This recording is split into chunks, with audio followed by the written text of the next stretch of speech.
rock and roll may live forever, but we only retire once. Kevin Lamour of Our Financial Plans and Quadris Investment Services offers a large range of financial solutions from some of the biggest leaders in the investment and insurance landscape of Canada. See how a solid financial plan built with friendly and professional advice can help. Find out more at ourfinancialplans.ca or give them a call at 705-949-1316. And welcome to another episode of the Lonesome Cowboy Podcast. I have a guest on today all the way from the nation's capital, which is all eyes are upon right now. And I suppose he probably hopes they were on him rather than something else. But from Ottawa, musician, singer-songwriter Matt Gower. Matt, how you doing? Good. How are you? Thanks for having me. You're very welcome. Thank you. Well, I think we follow each other on the socials and stuff like that. So Yeah. that's kind of where I find my guests. You know, I just see who's out there trying to make a living at this kind of thing, right? For sure. Yeah, exactly. So Matt, tell me about, again, we briefly discussed this at the beginning, but in regards to, you seem to be doing it a little bit different, right? You don't have the big website with all the info and that on it, and you seem to be just going with the Bandcamp and socials and stuff like that. Is that an intentional plan, or how's that working out for you? Because it's I've seen it done before. Let's put it that way. Well, intentionally unintentional, I suppose, would be the strategy there, because I'm not a web guy. I don't know how to build a web page, and these things cost money. So I'm trying to kind of do things on the cheap as much as I can, and put money into where it needs to be. Like, for instance, recording and like streaming on iTunes and things like that. And when I start to get more gigs and when I start to kind of earn more money and such, that's when maybe I'll put it into the website. But you know what, like, everybody is gonna, you click on a website or on a Bandcamp page or whatever, and it's gonna direct you to where I want it to be. I want people to hear my music, and so that's kind of where I want people to go. Yes. And that's what it's all about. Yeah. Okay, well, that's a really good, it's not the first time I've seen that approach kind of thing. Mm-hmm. And I mean, with the days as it is with social media and musicians, I don't know about you, but I know it's one of the least favorite things I have to do. Yeah, and you know what? Like, the social media stuff now, like, it keeps me busy as it is. So, like, most of the time I spend devoted towards actually, like, the process of creating music. Mm. I write music, I practice music, I perform music, and then in the past, like, 10 years, there's been an extra element to that, an extra dimension to that, and that would be the social media aspect. So now you've got to perform a song and post it to YouTube and all the places, and so that takes up an extra amount of effort, because like that takes away from the songwriting side, which is kind of like where I feel driven. Like, when I'm taking time away from songwriting, I kind of feel like a mild under vibration of panic when I'm not songwriting. I don't know. Yeah. I kind of feel there's a little touch of anxiety, right? When you haven't maybe written a song in a little while, and however that little while might be, and then all of a sudden you turn around and go, hey, I should be writing a song, shouldn't I? Yeah. And I went through some long periods of not writing songs, partly, because, I have a 4-year-old and a 6-year-old, so they take up a lot of my time. So I kind of, and when they were babies, when they were little, you can't sing while they're sleeping because you'll wake them up. Yep. So I spend a lot of time away from my guitar, away from my songwriting. And now that I'm a stay-at-home dad, my kids are both at school, I actually have a lot of time to devote to songwriting, and I actually make it a point, inspiration for me is 5% of the songwriting process, if any. I'm every day I'm just writing, I'm journaling, I'm putting lyrics on paper. So that's kind of my process. So, like, right now, I don't panic about inspiration. I just panic about just not writing, not keeping up the habit. It's more the ethic and the routine of it that I don't like to get away from. Okay, so that brings me to this question as a songwriter myself. I mean, for a while I was being prolific. And then all of a sudden it was like screech, the brakes went on and it was like, okay, there's not much in the tank anymore. And Yeah. I panicked in that respect. So I get where you're coming from. Now, when it comes now, I know like Nashville, the songwriting capital of the world kind of Hmm. thing.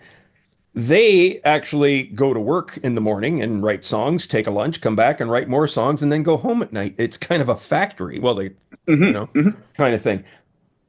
I've heard a couple of of thoughts when it comes to songwriting. Some say you got to do it and you find inspiration when you're working, and others say, and I've heard Johnny Cash and Chris Christopherson all say that they don't write until they feel something, kind of thing.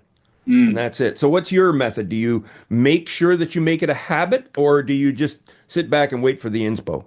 I don't sit back and wait because if you sit back and wait, it might never come. The Hmm. longer you wait, the harder it takes to come. So I'm always open to the little ideas that come into my car. Like luckily, one of the we were talking about social media. One of the little bits of technology that has been a really big benefit to me is my phone. Because I use my notes app on my iPhone all the time, and I'm always adding stuff to it if I have an idea. And so I've always got my phone handy to jot it down. Whereas 10 years ago, 15 years ago, 20 years ago, I would just rely on inspiration. But now I've learned that it takes more than that. You have to like work it out. You have to work it Mm. out. It's not just about channeling. Maybe it is for some people, but for me, it's not about um, channeling the divine inspiration. For me, it's There you go. just I got to work it. I have to work it. Sure. Well, that's interesting because I don't know who said it, and maybe some of our viewers can tell me who it was, but they say inspiration will find you when you're working. So there you go. So Yeah, if you want to be inspired to write a song, start writing a song. exactly. Yeah, yeah, yeah, yeah. Yeah, that's about it. So when it comes to not just songwriting, but song inspiration and styles, where do you lean on most, Matt, for your in Well, other for influences? We'll call it rather than inspiration. influences and styles. Well, um, I went through a big period where the banjo was my main instrument, and I'm, Oh, I'm not cool. talking bluegrass. I'm talking like well, for a little bit, like in my mid 20s, I was just kind of strumming the banjo like a guitar, but not I love listening to bluegrass, but I can't play it at all. And then eventually, I learned clawhammer banjo, so I was really getting into the old timey kind of stuff, and so that kind of the bluegrass and the old timey stuff kind of really influenced my songwriting. And then I discovered Wilco, and Wilco, Jeff Tweedy is an amazing songwriter. And when you combine all those things, I love listening to alt country, to just roots music in general, Sure. Americana kind of stuff. Yeah. I just try to whenever I'm writing a song, I just try to keep it relatively timeless in the sense that you can't really pin it to a certain era when you listen to it. I like And it. and an acoustic guitar is the most timeless of all instruments because it's existed through all eras. So that's kind of what I use as my main instrument now. So yeah, that's kind of my philosophy. And Jeff Tweedy kind of kickstarted me back into songwriting after I read his How to Write One Song book. That's a really important book in my songwriting journey because I feel like I haven't really written complete songs until like just in the like past like 3-4 years. There you go. That's awesome. Well done. Um, so the banjo is one of your instruments. Do you anything else that you play on? Just guitar and banjo. I've got a little MIDI keyboard that I sometimes use if I need to add some extra kind of Yeah. dimension to a song. But Yeah. but an acoustic guitar is my main instrument these days. I've been playing guitar all my life, so Hmm. so acoustic guitar is kind of where I write my songs. And then if I hear something that might friend of the guitar song that might adapt well to banjo, I might go there, or that's kind of Sure. Yeah, how I it get is it. these days. Yeah, Yeah, lay out the basics on the guitar and then decide if something else needs to go in. yeah, yeah, yeah, Yeah, yeah. I very much agree with you. I try to get that kind of like I always say, I don't want my I want my records recorded by Ralph Peer when he was doing those tours in the South in Appalachia there recording all those guys, you know. Hmm. I love that old one microphone stuff. So I Yeah. actually rented a open back banjo and I'm just trying to I rented it for a month. I figure if in a month I can't make something that assembling music, I'm going to return it and I won't bother with it. I'll just stick with guitar. Well, it's kind of when you're playing when you're working on climber, it's almost like playing guitar backwards. It's you I got know. once you get that rhythm down, once you get it locked in, it's that's kind of how you go from there. But Yeah. yeah, it took a while for me to master that skill. Mm. Uh, I'm nowhere near it. I've been claw hammering with my guitar, which I enjoy, just standard tuning. awesome. Yeah, yeah, Yeah, and that makes for a nice old timey sound. But yeah. yeah, with the banjo, you're right. It's almost upside down, and that fifth string that gets in my Mhm. way, it's like it's like But at the what the same time, heck? like banjo really forces you to simplify things about your songwriting. It's that's what I love about the banjo is that Mm, it's a simple instrument, and the tuning is different than the guitar, so that kind of gets you out of the guitar zone sometimes when you pick up the banjo. But yeah, I love just the simplicity of the banjo. yeah, very much so. So, in regards to the concerts and or gigs Mhm. that you have, I obviously you play around Ottawa and stuff like that. Yeah. Have you done any touring at all, Matt? Well, you were saying that there's not a lot of background info on me. I used to be in a band called Capital Grass and the No Men. We called ourselves Oh, garage folk. I would play nice. like I said, I would play banjo and plug it into pedals and such. And so we were originally based in Guelph. So we kind of we kind of used Guelph as our hub and did Toronto and Hamilton and stuff. And Ottawa's my hometown, so we'd come to Ottawa, and eventually the band itself moved to Ottawa. So I've played all over Ottawa. More recently. I've done a show in Wakefield. I've got another one coming up actually at Cafe 1870. Yeah. But basically, Ottawa is a great kind of hub for playing shows. There's lots of great folk venues. I in the next like 3 or 4 months, I have I think 4 different venues that I'm playing at. So it's at least it's pretty cool. Yeah, that's good. That's something we lack here as venues. And Where is here, by the way? I don't know sorry, I where you're. forgot. I'm in Sault Ste. Marie. How's that? Oh, okay, Yeah, okay, there you go. Uh, okay. about 9 hours northwest of you there. Yeah, Yeah. yeah. Enjoy Ottawa a lot though. I've made visits there before. I enjoy that place quite a bit. Hmm. So I know there's not a lot of gigs available locally in this city because it's just limited.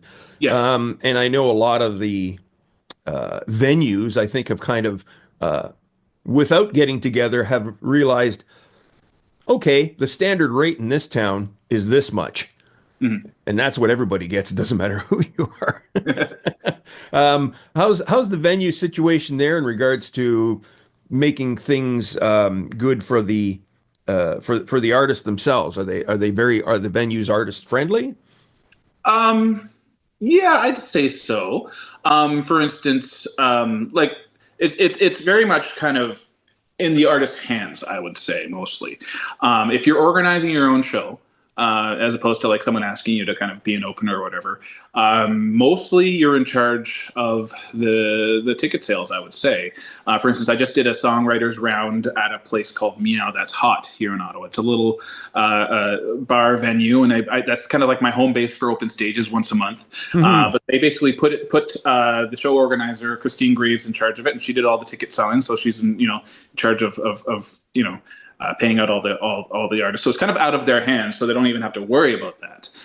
Whereas, for instance, I haven't played there in a while. There's a place called Avant Garde Bar in Hmm. Ottawa. They do a pay what you can situation where they pretty much put everything in the hands of the artist. Where you have to bring your own PA, you have to bring your own, Yeah, yeah, exactly. you have to bring your own hat for the pay what you can. Yeah. But yeah, like it's mostly and to be honest, I'm out of the game a little bit from having kids. Like it's been like I've done a bunch of gigs this year, but since then it's been since like I think 2016 or 17 since I've played in Ottawa regularly. So I've had a long hiatus. So it's things have changed a lot since I've left and come back. Okay. It's a little, I guess, disorienting, but it's nice to get back into things. And yeah, so far I'm kind of seeing that it's mostly in the artist's hands. Right. There's a place called Live on Elgin. They kind of do their own ticketing, but they pretty much put everything in your own hands. Book the guests and there's one place that like do your own sound, like set up yourself kind of thing. It's very self sufficient. Yeah. Here's the As you space. have to be for a musician. You have to Yeah, I sell your guess so, songs. right? Yeah. You have to be in charge. Like you have to be motivated. You have to do it. Yeah. So, in regards to say before and after you were talking about, so I'm going to put a timeline maybe. Okay. Let's say what was the audiences or the venues like prior to the pandemic and then after the pandemic? I know a lot of people are Whew. saying it's just not the same. Others say, yeah, it's coming back, but it's slow. What's your thought? I kind of skipped the pandemic. Is what happened. Because Wow. Tell me how you I did that. well, I had kids and we stayed in our house. Mm, that'll do it. No, so like before the pandemic, like I said, like I think 2017 was my last gig before 2020. And so I, yeah, I would say that, yeah, I don't know, maybe they were more venues because, and what the pandemic did was it thinned out the venues to the ones that maybe want to really put music forward. Yeah. And so, yeah, like we, uh, yeah, I'm finding that, yeah, I think social media is more powerful than it used to be as well.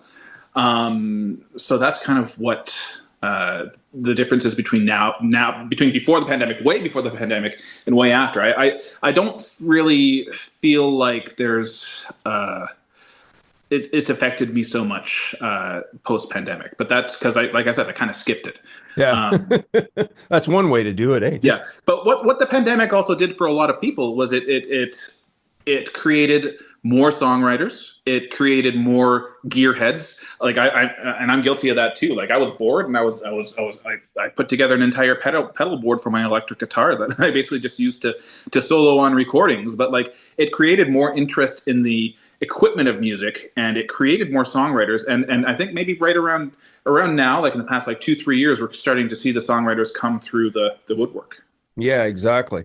Um, the big thing, of course, with the DIY artists that we are, Mm-hmm. what's the biggest challenge that you have with your music in regards to getting it out in the music business and that kind of stuff? What's your biggest? Finding ears is the biggest challenge. Really? Yeah.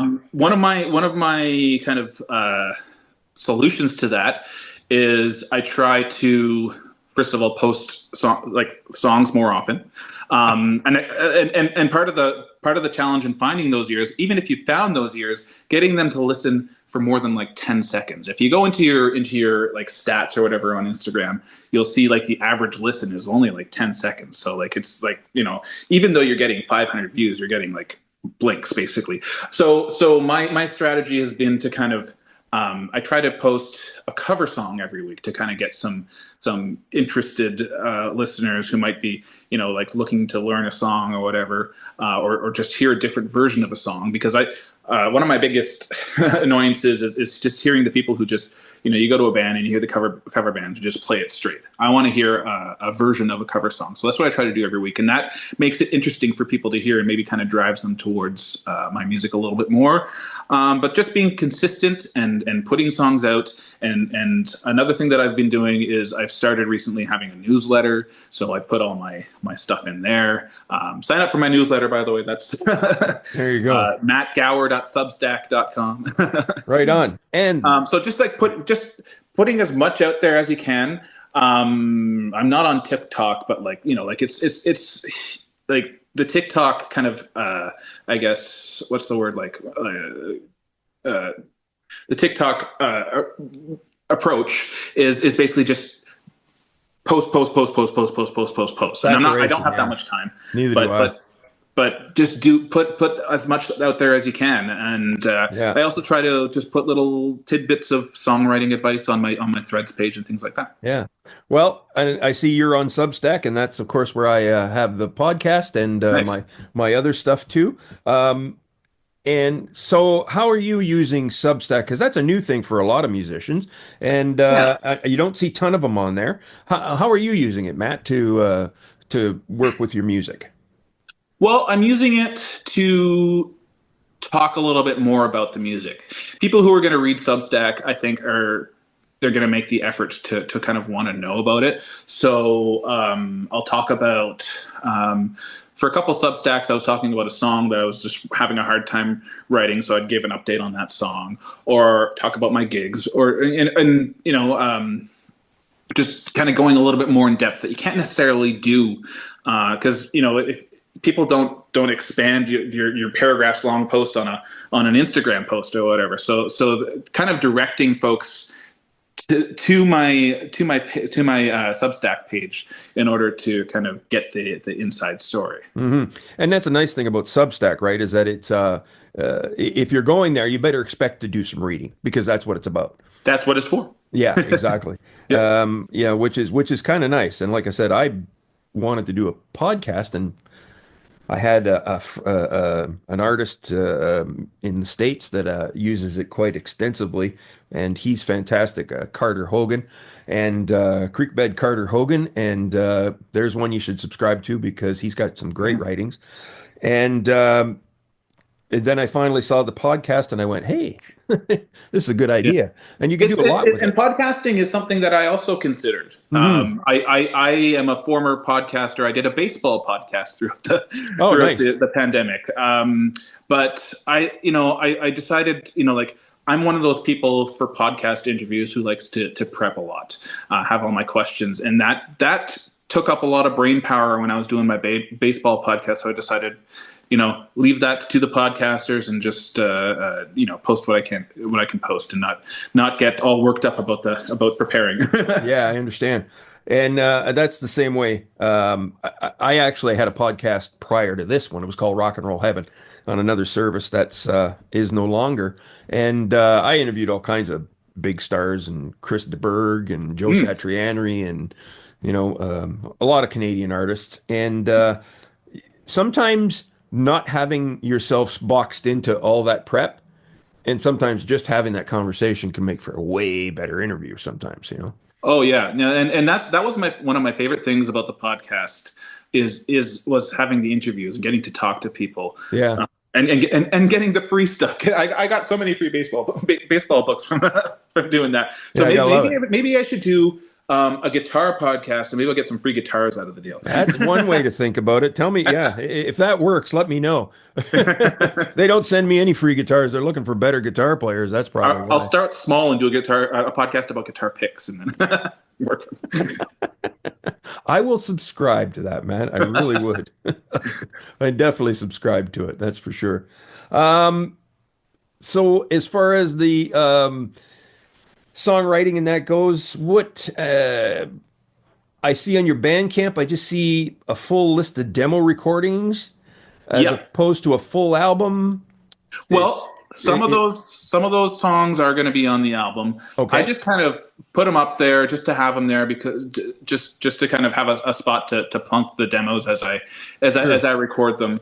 But yeah, the first I would say if you go to my Bandcamp page, I think the first four songs are actually on the album. But I'm in the process of recording it, so I don't know what the title's going to be. I don't know when it's going to be released. Sure. I kind of do like one song a week ish, depending on how busy my week is with Yeah. work, Yeah. Cool. But yeah, I just kind of plunk stuff down there, and that's if someone wants to take the time to listen to all those songs, that's great. But Sure. just a holding spot for all my songs. Yeah, exactly. That's now right now, I mean the songs are basically you and a guitar. Yep. And is the final album going to be the same, Matt, or are you planning on having additional instruments on that?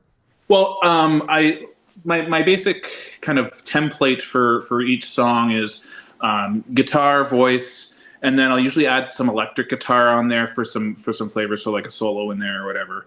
And that's pretty much it. Like but I don't want to have just me and the guitar because that gets kind of a little bit like I would love to be able to do the Jason Isbell thing, but I'm not good enough as a guitarist to kind of do what he can do.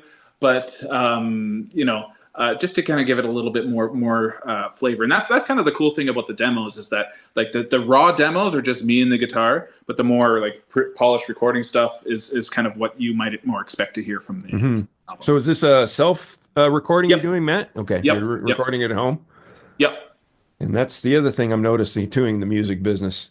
The Yeah. DIY artist really can't afford to rent a studio No, anymore. that's true. Like I have as much time in theory as I need during the day while the kids are in school, and I don't like even just getting out of the house to go to a recording studio. That time just in the commute takes away time from the Yeah. recording. So I prefer to be able to do it all myself and have that control over it and that cost control over it. Yeah, exactly. That's outstanding, Matt. Well, I'm glad I got to talk to you. You know, I consider you somebody maybe that's at the beginning of your music career kind of thing, and Well, you're that's where the in the research is middle, like. maybe. In the middle, yeah. I'll give you my history near. We're at the probably at the end of the podcast, but I'll give you a That's little all bit right. of a background. Like Please. I've been doing music since my early 20s. I'm in my mid 40s now, and yeah, I went from Capitol Grass from about mid 2000s up until I guess 2015 ish. Then I took those 5 years off and I'm back, like so it's been over 20 years of being in the music industry, and I've been around and I used to work. I don't know if you've ever been to Ottawa, but the Ottawa Folklore Center was my I worked there for 5 years. Oh, well, that sounds Um, like a cool place.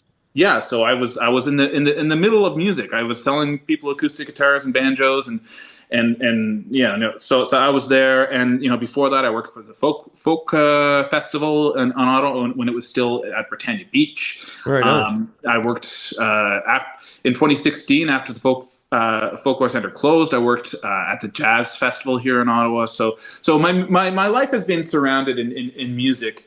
I've been performing on stage, with a band or solo since I would say about 2006 or seven. I want to say so. I'd say I'm mid career, but I've kind of rebooted things a little bit. I guess maybe Yeah. that's the best way to put it. I've had a bit of a career reboot. Reboot. There you go. Yeah. Yeah, well, you see, I've been at it since I've been playing since I was 14 years old in so many bloody bands, and uh, and they still call me an emerging artist. Well, that's emerging is a good thing to be called as opposed to a reverting or something. I don't know. Yeah, a reverting artist. Yeah, yeah. I just when they say emerging, it sounds like I'm being born or something like that. I could just have this odd visual goes with it. All right, folks, do go to Bandcamp and check out Matt's songs. He's got some great writing in there, some good lyrics that will definitely make you think and feel, and those are good things. And Matt, I want you to tell the folks where they can find your music and socials or anything like that. Tell them all about it. Yeah, well, social media at Matt Gower Ottawa is the way to search me. Mattgower.bandcamp.com. Yeah, subscribe to my Substack, mattgower.bandcamp.com. Yeah, just look for me. There's another Matt Gower out there who Yes. has like one single, and that is not me. And actually, that song got played and was credited to me on a radio station recently. It's not me. It's not me. Oops. The other Matt Yeah. Gower wasn't happy about that, I guess. Yeah. Anyways, so just search Matt Gower Ottawa, and anything, and that'll bring you to my music. And yeah, definitely. My songs are about feeling and thinking, so that's a good way to put it. Yeah, it's yeah, great stuff there, and very very cool lyrics and introspective in that respect. And what's the next gig coming up for you? Next gig coming up is April the 10th, I think, at live on Elgin. That is a place that survived the pandemic.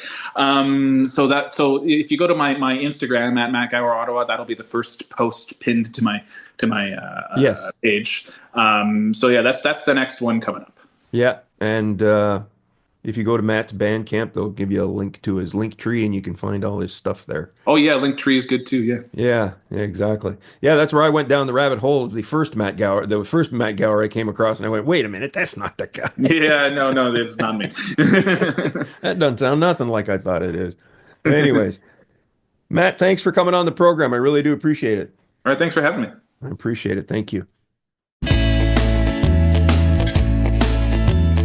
Rock and roll may live forever, but we only retire once. Kevin Lamour of Our Financial Plans and Quadris Investment Services offers a large range of financial solutions from some of the biggest leaders in the investment and insurance landscape of Canada. See how a solid financial plan built with friendly and professional advice can help. Find out more at ourfinancialplans.ca or give them a call at 705-949-1316.